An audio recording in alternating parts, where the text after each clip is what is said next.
নমস্কার বন্ধুরা, দেখো আজকে একটা নতুন রান্নার ভিডিও নিয়ে চলে এসেছি। তা দেখো আমি আজকে কী রান্না করছি তোমরা বুঝতে পারলে কমেন্ট করো, আমি তো বলেই দেবো পরে। দেখো তোমরা দেখতে থাকো। এই দেখো মাংসগুলো ছোটো ছোটো করে পিস করে নিয়েছি, তার মধ্যে দিয়ে দিলাম আদা বাটা আর রসুন বাটা, দিয়ে একটু নুন ছড়িয়ে দেবো। আর তার মধ্যে নুন মাখানোই ছিল যদিও। তারপরে দেখো দিয়ে দিলাম একটা ডিম, ডিমটাকে দিয়ে দিলাম। তার মধ্যে একটু হলুদ গুঁড়ো দিলাম, লঙ্কার গুঁড়ো, দেখো আমি সামান্য লঙ্কার গুঁড়ো দিলাম, কিন্তু বেশি দিলাম না লঙ্কার গুঁড়ো। এবার দিয়ে দেবো একটু কর্নফ্লাওয়ার, এই যে কর্নফ্লাওয়ার একটু দিয়ে দেবো। বুঝতেই পারছো আমি কী রান্না করছি আজকে মাংস দিয়ে। তার মধ্যে দিয়ে দেবো একটু সামান্য ময়দা, সামান্য ময়দাটাকেও ছড়িয়ে দিলাম। ছড়িয়ে দিয়ে আমি ভালো করে মাখবো। আর বলতে ভুলে গেছি, একটু সর্ষের তেলও দিয়েছি বন্ধুরা। আর এটা দিলাম সয়া সস দিয়ে এবার ভালো করে চটকে চটকে মাখবো। মেখে আমি 2 ঘন্টার মতন রেখে দেবো। মাখা কমপ্লিট হয়ে গেছে, 2 ঘন্টা আমি রেখে দিচ্ছি। রেখে দিয়ে তো কড়াইতে তেলও বসিয়ে দিয়েছি, বেশ গরম হয়ে গেছে। এই দেখো আমি তেলটা কি গরম হয়েছে, দুটো ছাড়তে না ছাড়তে লাল হয়ে যাচ্ছে। আঁচটা কমিয়ে দিয়ে এবার আমি সুন্দর করে লাল লাল করে সব ভেজে নেবো। সব লাল লাল করে ভেজে নিয়ে এগুলোকে আমি তুলে রাখবো। তারপরে আমি কি করছি তোমরা সঙ্গে থাকো, দেখতে থাকো। আমার রান্নার ভিডিও যদি তোমাদের ভালো লাগে লাইক করো, শেয়ার করো, কমেন্ট করো, জানিও।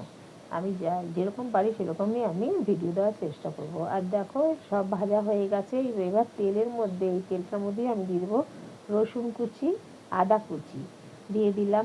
এর মধ্যে পেঁয়াজ পাতাও দেওয়া যায় বন্ধুরা, পেঁয়াজ পাতা আমার ঘরে ছিল না। এবার দেখো পেঁয়াজ দিয়ে দিলাম, চৌকো চৌকো করে কাটা। সেই পেঁয়াজটাকে একটু নেড়ে নেবো, হালকা নেড়ে নিয়ে তার মধ্যে দিয়ে দেবো আমি কিন্তু ক্যাপসিকাম, ব্লু কালারের ক্যাপসিকাম আমি দিয়ে দেবো। আর দেখো একটু নুন দিয়ে দিলাম, একটু নুনটা না দিলে বন্ধুরা তো ঠিক হবে না ভাজাটা। তা এই দেখো ব্লু কালারের ক্যাপসিকাম আমি দিয়ে দিলাম। দিয়ে এবার কিন্তু আমি ভালো করে নাড়াচাড়া করে তার মধ্যে দিয়ে দেবো আমি সয়া সস। সব সস টসগুলো আমি একসঙ্গে একটা বাটির মধ্যে করে রেখে দিয়েছি। এই দেখো এখানে 3 রকম সস আছে, টমেটো সস, চিলি সস আর হচ্ছে গিয়ে সয়া সস, 3 রকম সস আছে। সসটাকে আমি সব বাটিতে গুলিয়ে ভালো করে রেখে দিয়েছি রেডি করে।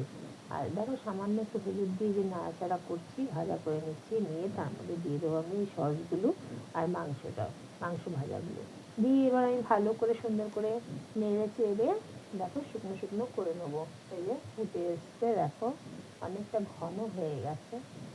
তা বন্ধুরা বুঝতেই পারছো এখানে কী রান্না করছি। আর একটা গরম মশলা করে রেখেছি গুঁড়ো, গোটা গরম মশলা আছে এর মধ্যে, এটা হচ্ছে সিক্রেট, এটা বলা যাবে না। সব রকম মশলা দিয়ে একটা করে রেখেছি, সেটা দিয়ে নিয়েছি। আর সামান্য চিনি দিয়ে দিয়েছি বন্ধুরা। হ্যাঁ।